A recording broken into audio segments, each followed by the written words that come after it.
Hey everyone, this is John from EastCoastArmory.com, and I'm here today with a project update video for this radio-controlled 1/6 scale Armortek King Tiger heavy tank. Since the last video update, a lot of progress has been made on the model's interior electronic components, and we'll be going over these additions in this video. Starting this video off takes us to the equipment mounts for the main power control module. Now, like I said in the last video update, the inside of the vehicle is starting to flesh out, and its mechanical equipment and electrical equipment is starting to be permanently mounted, filling in the vehicle, getting it ready for the next step. Now, the main power supply module is a very important bit of equipment to plan out on exactly where it needs to go. The reason is because this unit is the main power control that turns on and off the whole model. In my opinion, the best place to put this unit is underneath a hatch of some sort, either a driver or radio operator's hatch, if it's on a World War II type vehicle, or underneath an engine hatch of some sort if you don't have any sort of engine compartment detailing on the model itself. Now, because this model is getting a full detail engine compartment, the entire rear section of the vehicle has to be dedicated to the detailing aspect, which leads us for the next place to mount this unit, which of course is underneath the main driver's hatch. Now, the stock Armortek kit utilized the same idea of the power supply mounting as I just mentioned, as their system also mounts it underneath the driver's hatch. However, what has changed is the actual way it's mounted. Now, I'll go over that in a second. Here we have these two plates. The one over here is the one that comes stock with the Armortek kit, and the one on top here is a new plate that I fabricated. Starting with the original kit plate, it is comprised of a laser cut piece of steel. It's about a little bit thicker than 1/8 of an inch. It's very, very strong and robust and has its holes pre-laser cut in for the mounting of the hardware. The unit would mount directly dead center, and then these two holes here are where you mount it on top of the sponsons, recycling the sponson fasteners that were showcased in an earlier video. Now, although this part would work very well for the assembly, I went ahead and opted out of using this piece because of the width of the component. As you can see, the piece is very, very thin, and your mounting area for other equipment is very limited. Now, because of the type of equipment that are going to be fitted to this model, I'm going to be utilizing this section over here in front of the hull to mount other equipment, as well as the control panel for the other functions that are going to be added to this build. So because of that, the stock unit is not going to be used, and in its place, I went ahead and fabricated this plate that we have here. The new plate here is fabricated out of a section of 1/8 inch thick aluminum plate. This plate here is different compared to my other models that I've built in the past in other videos. The difference was that in the other builds, the material would have been Lexan, which would have had aluminum angle to be used as support struts. Now, that method does work very well, and if it wasn't for a piece of machinery that I'm going to be adding to this build, I would have went with that material choice. But there's a reason why I did it, which I'll go over in a second. The plate here was acquired from a local metal shop. I went ahead and purchased the alloy and went ahead and cut it to shape, and I pre-drilled out all of the mounting holes that you see here. These two on either end are for mounting it to the sponson, again recycling the stock Armortek kit fasteners. These two here are for mounting on the power supply module, and this little cluster here is going to be for a very important bit of equipment. Now, if anyone is wondering what exactly is this new bit of equipment, that would be this unit that we have here on the table. What this component is a battery cutoff kill switch. This component was added upon request by the customer of the tank, who commissioned me to build the model for him. And I gotta say, after receiving the unit in hand, this is definitely one of those ideas that I should have implemented in my past builds. In fact, I'm going to be retrofitting them with this component because it works really, really well. What this component does is that this will isolate the batteries from the rest of the tank circuitry. Why this is extremely important has to do with long-term storage. Even though the tank is powered off, there is still some residual current in the system that will eventually drain and discharge out the batteries, making them either fully dead or partially weakened. If anybody has a car or a motorcycle that you keep in long-term storage, this bit of equipment here should be basically very familiar to you. However, for use in a large-scale RC model, the concept is even more smarter. Because these vehicles realistically aren't driven all that often, they're really something you take out once in a blue moon, maybe once or twice a year, or sometimes it could be put into storage for the whole winter or possibly even longer. Because of those very limited run times, the batteries need to be isolated, or else again you run the risk of causing complete discharge and possibly damage depending on what the type of battery that you used is. With this system here, that definitely alleviates a lot of these problems.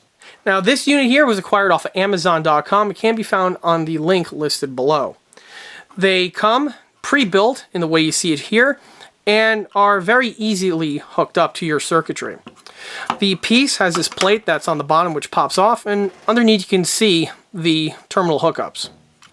If you notice, they are very large in their overall appearance, which makes for a nice, strong contact. These units here are rated anywhere between 12 to, I believe, 48 volts, which is more than enough for the 24-volt powering that these models have.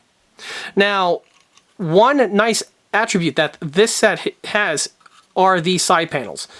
These side panels that you see here are removable and slide out. If you notice, this one here, I went ahead and pre-drilled 2 holes in it because of the wires I'm going to be adding after the filming of this scene.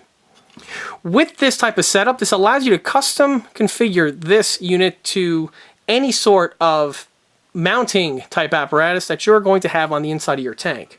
You can mount the unit sideways, left, right, and because of this, you can custom configure exactly where the wires come in and out, which is a very nice feature. The unit also has 4 mounting fasteners for keeping the unit bolted together, and the fasteners are long enough in case you want to hard mount it directly to an object, which is exactly what I'm going to be doing with the plate that we have here. Once everything is hooked up, you want to disengage the battery. That is simply done with a twist of a wrist. If you notice, this green section here obviously is the on mode. With the switch in this position here, there is current flowing through the system, which will allow you then to turn on the tank. If you want to store the vehicle and not run it for a prolonged period of time, you just flick the switch to the red section, and now the unit is completely isolated. Now, to mount this unit to the model, I can't just mount it directly to the aluminum plate that I have here.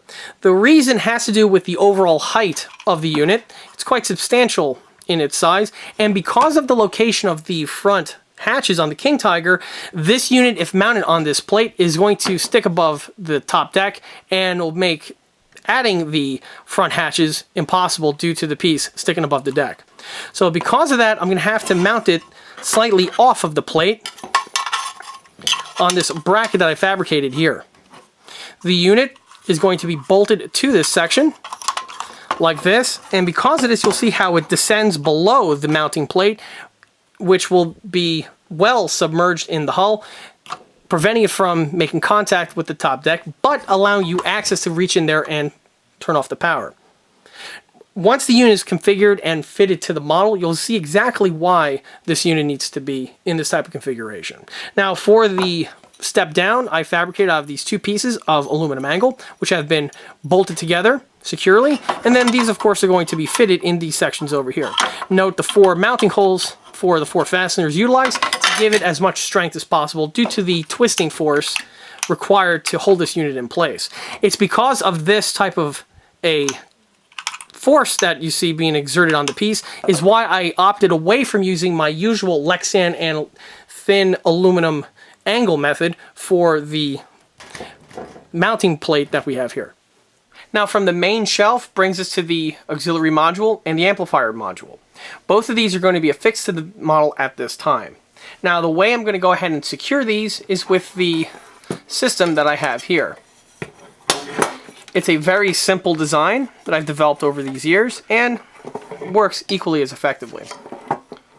Basically, the way these will be mounted are going to be in a vertical format. This again has to be done because of the engine compartment being dedicated for detail purposes. Like I said in the last video, once you go with the engine compartment, you are going to have to be a little bit more creative on the interior layout of all your equipment. and it's going to have to change from the basic kit form. Now the kit is actually very open with how to mount equipment on the inside. They give you that very basic floorboard, and everything else is basically up to you. You drill your own holes and you mount these units to anywhere you deem fit. On this model, though, because of space, I'm going to go ahead and mount them vertically. And one of the most convenient locations to mount something on these Armortek kits are along the sponsons. By mounting them vertically, they use up less room inside of the vehicle, and more importantly, with the way the sponsons are designed on the kit, there is a row of fasteners that make a fantastic and very convenient and secure mounting point to secure the equipment. And that's exactly where these two units are going to go. Now, to fabricate the mounts, these are utilizing strips of aluminum and an aluminum angle. They're very quick to fabricate and are also equally as efficient. The pieces, you notice, are mounted in an angle.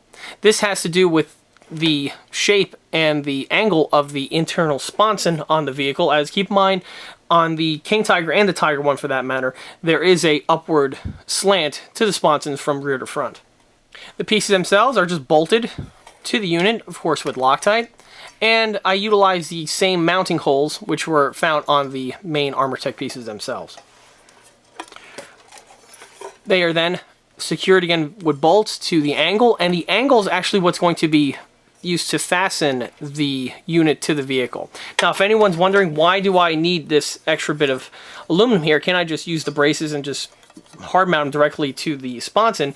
And the answer is no, because with the way the sponsons are designed, the fasteners are in a set layout, and they do not sync up with the two mounting holes on the equipment that we have here. Because of that, the angle is used to transition from the strips to the sponson mounting.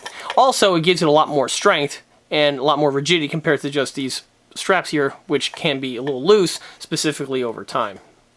You can see that this assembly was done to both units, and from this point on, they can be mounted directly to the tank. Now, on the amplifier unit, one step I am going to do before I go ahead and mount it is I'm going to strip the wires here and tin the leads so that they can connect to the speakers. What tinning is, this is just basically the fancy term for solidifying the braided stranded wires. If you just go ahead and strip the leads and just mount them to the speakers themselves, this will work, but it's a little bit more on the flimsy side, and it's really basic electricity to go ahead and get these pieces tinned, because once they're tinned, they're a nice solid chunk of material, and the joint where the electrical circuit connects is going to be much more stronger compared to just loose frayed wires. Now, I know it's rather simple, but I'm going to go ahead and illustrate exactly how to tin wires because, well, you know, why not?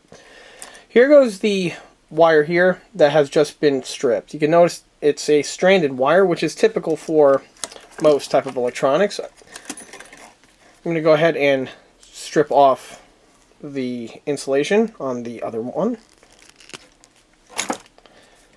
Once the unit has had its insulation stripped away, we're going to go ahead and twist the braids together. Makes it a little bit neater.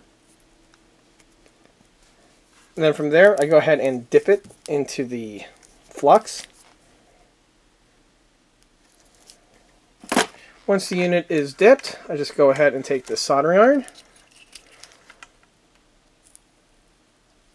put some solder on it, and just go up and down the braids. And that's all there is to it.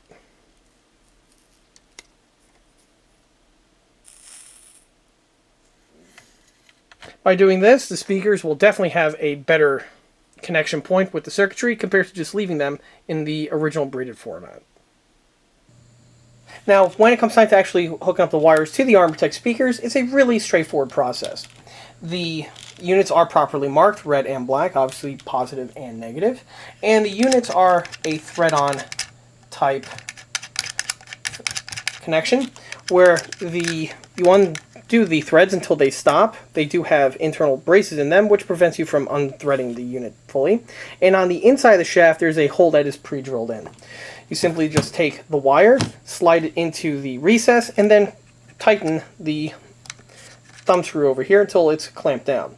Now, the way this works is the green is the negative, and the yellow is the positive.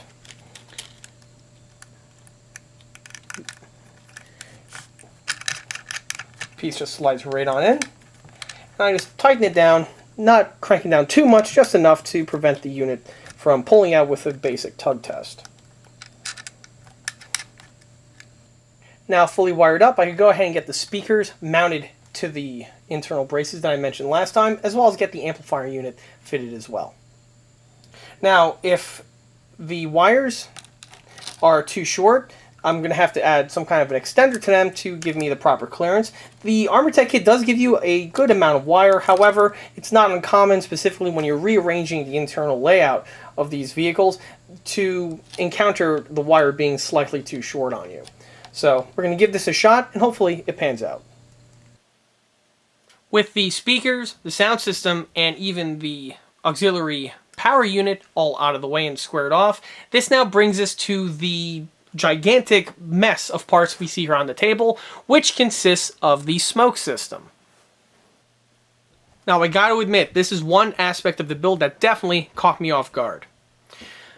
When I was finishing up the other electronics, I'm like, okay, well, let me dive into the smoke system, put the parts on the table, film it, and, do my usual construction. And honestly, I wasn't going to spend a whole lot of time on it because, well, the smoke systems on these vehicles haven't changed all that much since the earlier releases, and basically are pretty straightforward, and I've discussed them in the past. However, this model here definitely threw me for a curveball, and you can definitely see why with just the sheer amount of parts strewn out here on the table.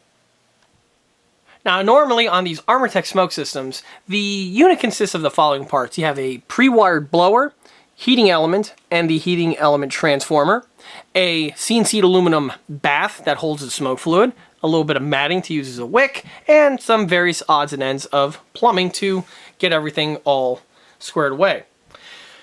And that is true for this unit here. However, the curveball is that the set is doubled up, as this unit does not have one smoke system, but it has two smoke systems, which is why we have all of these parts that we have strewn out here on the table.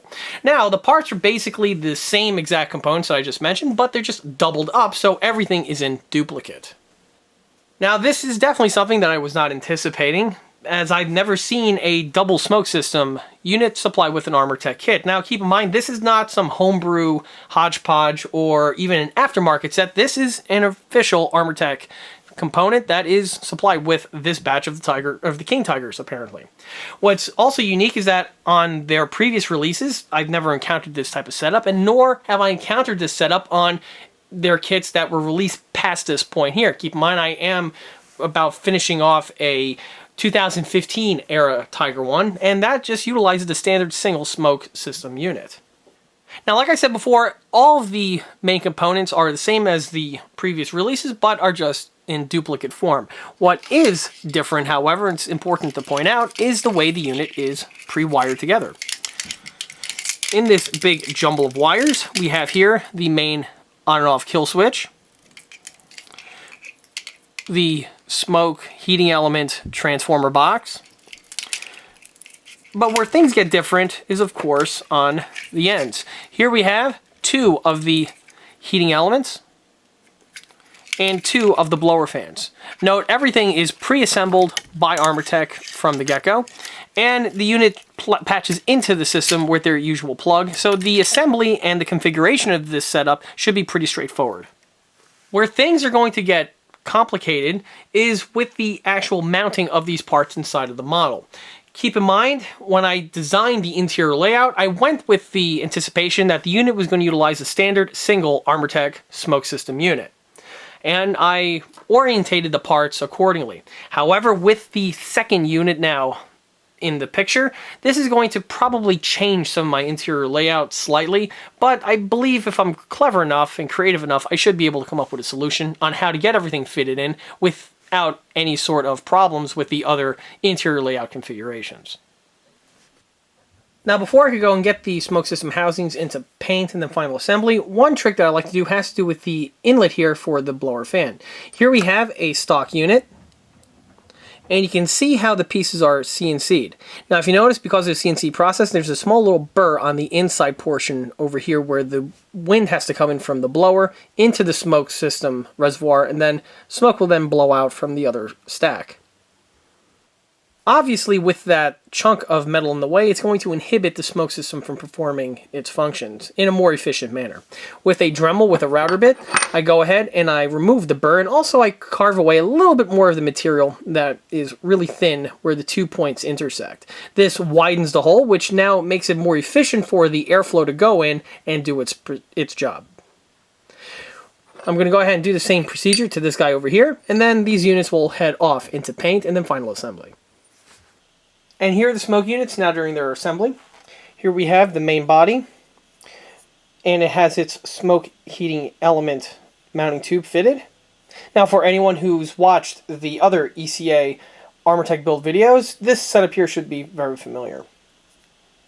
The nylon bushing was threaded into place. It's pre-tapped by the Armortek kit, and just a little drop of Loctite tool that's needed to keep it in place. Now the brass piece would thread into the nylon. Unfortunately on this model here, on both of the units, the threading doesn't really grab onto the nylon in a really secure manner. So to help it stay in place, I use some Gorilla Glue around the threads in lieu of the Loctite, and then I just inserted it with that setup. Currently the Gorilla Glue is setting, and once it's set, it should be a nice permanent bond which should last for years to come. While these are set aside, waiting the glues to set, I'm now working on the top portions here of the smoke units. And the first step is to have the fan mount installed directly to the top portion. The fan mount is comprised of a piece of CNC'd nylon. It's pre-drilled with its sunk-in fastener locations, and it just goes into this tap section over here on the top portion of the lid. Now one quick mod that I do is that with the silicone gun, I'm going to add a little quick bead around this section over here. What the silicone does is that it acts as a nice little gasket which seals off this area here, which is important in my opinion because with the fan blower, I want to optimize the most amount of air getting into this section over here to propel the smoke out. If there's a small little gap of any sort, some of the air I feel will be bled off, which can possibly hurt the performance of the smoke system. Now, in the past, I've just added a little bead around the area where the nylon makes contact with the aluminum, but on this model here, I'm just going to do it a slightly different way. Either way yields the exact same results. So just a little bit of silicone here. And I suppose you could also use Permatex for the same type of procedure. Both will be able to yield you, again, the same type of results. Just a quick smear so everything is evenly coated. And from here, it will be affixed with the kit supplied fasteners. Okay, once the last of the bolts are tightened in place, just smear away any of the extra bit of silicone that's emerging from the edges. And also be sure that the channel is free of any sort of expanded silicone. As obviously if there's some kind of physical obstruction, it's going to be a problem with the airflow. Now on the bottom portion here of the tub we have a securing plate. This plate's a nice feature that's supplied with the Armortek piece in that it gives you a good secure way to mount the smoke system to the model. Now there are two mounting fasteners here and here, and I'll go over that in a second. The way this plate is secured to the tub is with 4 countersunk bolts that are, again, kit supplied. The nice thing about the countersunking of these fasteners is that it gives you a nice flat surface, even though the piece is secured to the bottom, so you could, again, mount this to where it needs to be. Now, like I said before, there are 2 mounting holes to secure the unit to the model. However, realistically, only one is going to be utilized. And the reason for that, it has to do with the CNC'd bushing here for the heating element. With the bushing and as well as the heating element installed to this unit, trying to get the fastener into this location here is going to be very difficult, if not impossible. So this one here is basically just a throwaway, and the unit is going to be installed with the one fastener here on the back. I've used this method on several other Armortek builds, and it works just fine. Although I will be, in addition to the fastener, adding a bead of silicone to, again, help it secure to the model, and it'll stay there for, again, years to come. This one here is fully wrapped up, and this one here I just got 2 more of the kit supply fasteners to put in, and then I can move on to the next step. Once the silicone sets on the top portions, then time to insert the blower. Now, I already installed the blower to the other unit, but again, with the silicone, I want to let it set before I go ahead and mount the other one on, because with these pieces being really tight at the hip over here, if you try to install the unit with the other one still setting, it's just going to make a real big mess of things pretty quickly. So, in this case, build one, set it aside, let it dry, and then work on something else, and then come back to it later. Or you could just install both fans at the same time and add the silicone bead. That works too. But anyway, back to the installation of the part. This is, again, very simply done. The piece lines up in its little sweet spot. The fasteners just get slid directly into place. And on the opposite end, we use the kit supplied nuts to secure it all in place. Of course, a little drop of red Loctite will be used. We'll dabble do you, and go ahead and start threading on the fasteners.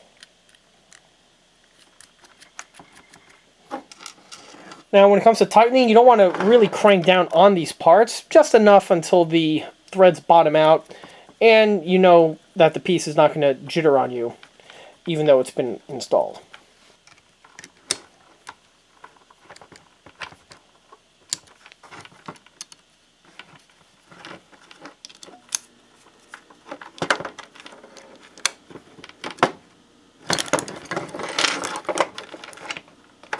Once the blower is in place, with the silicone, I'm going to seal off this little recess right over here, again, to prevent any sort of air seepage from the blower. And that's basically it. From this point here, set the fan units aside, let the silicone harden, and then I could proceed with the next step of the assembly. With the adhesives now set on the filament tube, I can now add the wick to the unit. Now here we have a unit that has already been completed. Its wick has been fitted, and it's also been primed with the smoke fluid. On this side here, we have a unit that still remains to be done. The wick itself is this little matting. These are supplied with all of the Armortek smoke system units, and basically again act as the wick. Now the way these are fitted is you take the unit and you roll it into a small little spool, and then you could slide it onto the wick tube. If it hangs up, no worries, just pull it across until finally it goes where it needs to be. Once it's in its place, I then soak it with the smoke fluid. Now the smoke fluid I'm using are these little bottles here. These are left over from the 1/16 scale tanks, and with the amount of 1/16s that I frequently build in the shop, I do have quite a surplus of these bottles lying around. Now, there is another source for smoke fluid that I do utilize. That is found on the link listed below, in case anyone wants to purchase it for their own builds, either an Armortek or whatever model they have in mind that has the smoke fluid. They come in some fairly substantial sized bottles, which is great. You'll never really run out. One bottle is enough to last you for many years. And I believe it's, from my experience, it's the same material as the stuff that comes with the Hemlong models. I was also on the Armortek forum a little while ago, and I remember an individual recommending the use of baby oil for these units. However, don't quote me on that. It's just something that I saw in passing, and this may or may not be something that will work. Again, perhaps someone can put in the video description listed below, or in the comment section listed below, if that would probably be something that could be used as an alternative to basic hobby grade smoke fluid. Once the matting, however, is soaked up and is really impregnated with the fluid, put a little extra in for good measure, it is then time to put on the top sections, which I mentioned before. And by the way, at this point here, the silicone is fully set, and this will make the mounting of the parts a little bit easier. And to get the piece finally assembled. Just like with the fan mount, I'm going to add some silicone around the leading edge where the top meets the tub again to act as a seal.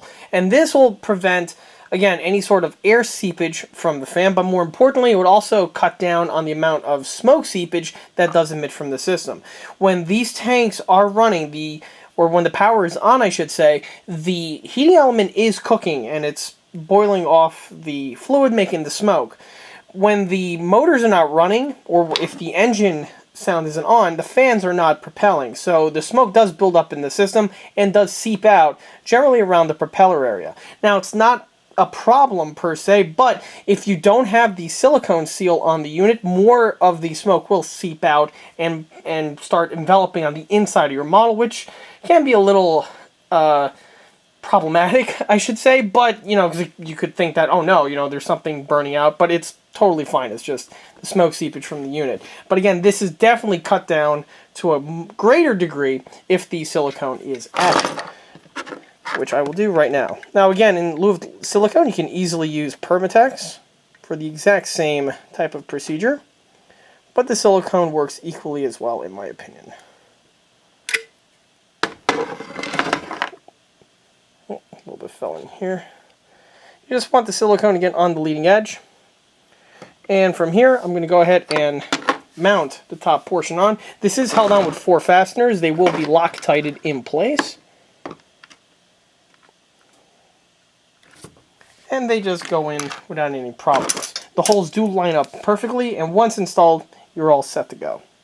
And here go the smoke systems now fully assembled and are ready for installation. Now, before I do, you notice that there are a few threaded sections on the top and sides of these units. This is a nice feature that these Armortek smoke emitters have, in that it allows you to customize which port the smoke gets emitted from, or also the flow for the refueling system, and you're not shoehorned to use just a certain set format. This is great in case you want to mount the unit sideways or vertically, or in a few other different type of layouts which better suits the interior space of your model that you're working with. Now, before I go ahead and mount these sections on, I'm going to go ahead and fit it, or I should say test fit it to the tank to see where I stand. And once the units are fully assembled, they get mounted directly to the model. Now, this was honestly a little bit anticlimactic, which is in a good sense actually, because like I said before, when I was designing the layout, I anticipated only one of these smoke units that needed to have been fitted in. And with the second one, I was worried that I was going to have to do some kind of modification to the layout or adjustment in order to get the units to function properly. However, luckily, with the size of the interior space on the King Tiger and with my original guesstimation of where the parts go, this wasn't the case, and the units just dropped directly in place with plenty of room to spare. Now, zoomed in, here you can see exactly how the units are going to operate just before I go ahead with the next step, which will be the actual plumbing. These 2 spigots that we have emerging from the top are actually for the refueling system. Like on my other radio control builds, this unit will have a little fuel pump on the inside, which will pump the smoke fluid into the units when they need to be topped off, but that'll be discussed in the next video. On the front portion here, we have 2 other emerging points, and this is where the smoke will actually emit from. There are several bits of plumbing which are going to be added, and then I'm going to go ahead and modify the firewall in order to have the smoke system tubes run through that setup. To do that, I am going to be drilling 2 holes in this section here of the firewall where the parts line up. Now again, more on that will come in the next video as well. I will though say that one benefit that this system does have is that with the dual smoke systems, I can have each smoke system dedicated to a left or right exhaust manifold. By doing this, I'm not breaking the unit with a T-type setup which is done on the other builds that I do. And because of that, you're going to have the maximum amount of smoke being emitted from a single source that's going to be traveling through the exhaust manifold setup. Because of this, I believe that this tank will actually have a very strong smoke system once the unit is fully powered on and starts puffing away, as it's not being redirected 2 or 3 other times, which is necessary with a single emitting device setup. From the exhaust system, you can see that the speakers are now permanently mounted as well.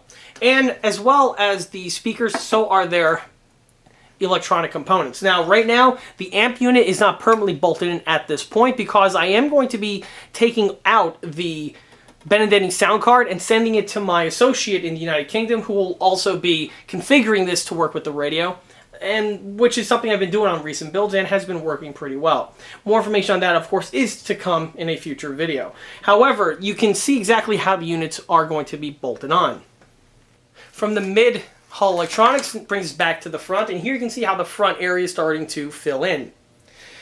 Taking us to first the battery cutoff, like I mentioned before, only now the unit is fully wired and is ready to be patched into the battery.